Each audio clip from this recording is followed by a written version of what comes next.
ዝምታ ፍራቻ አይደለም። ቤተሰብ ላይክ፣ ሸር፣ ሰብስክራይብ እያረጋችሁ ይቀላቀሉ እላለሁኝ ማለት ነው።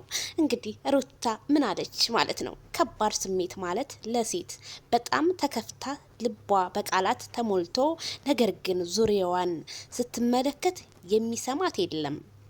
ያኔ አይኖቿ በእንባ ታፍነው እንቅልፍ የምትተኛበት ጊዜ ነው ብላለች ሩታ። እንግዲህ መልክቷ ማለት ነው። ሩታ አይዞሽ፣ ለምን ብለሽ ታለሻለሽ? አታልቅሺ። ማልቀስ መፍትሄ አይሆንም። መፍትሄ የሚሆነው መግባባቱ ነው። ስትግባቢ መፍትሄ ይገኛል። ካልተግባባሽ ደግሞ መፍትሄ አይገኝም ማለት ነው። በነገራችን ላይ አታልቅሱ። ለማብላችሁ ማይደሰት ብላችሁ ታለሳላችሁ።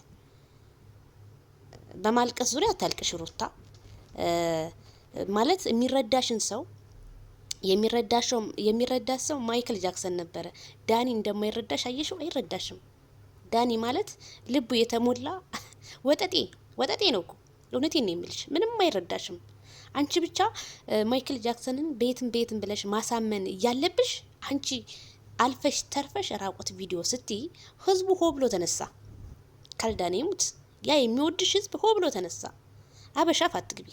አበሻ አንዴ ልክ እንደ ማስቲካ ተያዘ አለቀ። ሲስበው ነው የሚኖረው። ካልዳኔ ሙት። ስለዚህ ሩታ ቤተሰብዬ ይሄ ስሜትሽን የሚረዳልሽ የልጅሽ አባት ነበረ። የልጅሽ አባት እንዳይረዳ አደረግሽው። ስለዚህ የሩታ መልእክት ይሄንን ይመስላል። አይኖቼ በእንባ ታፍነው እንቅልፍ ይወስደኛል። ሀቅ ነው። አላለቅስም ስትይ ነበር መቼለታ። አላለቅስም በቃ ያቺ ድሮ አይደለም ስትይ ነበረ። የድሮ አለመሆንም ሞክሪ።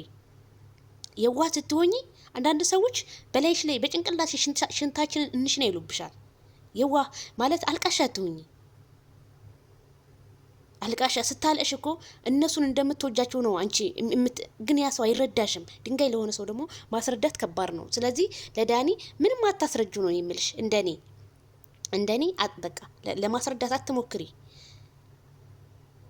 ወደ ማይክል ጃክሰን ግን የሚሆን ነገር ብትፈጥሪ መልካም ነው እላለሁ። ቤተሰብዬ ላይክ ሸር አድርጉ። የሩታ መልእክት ይህንን ይመስላል።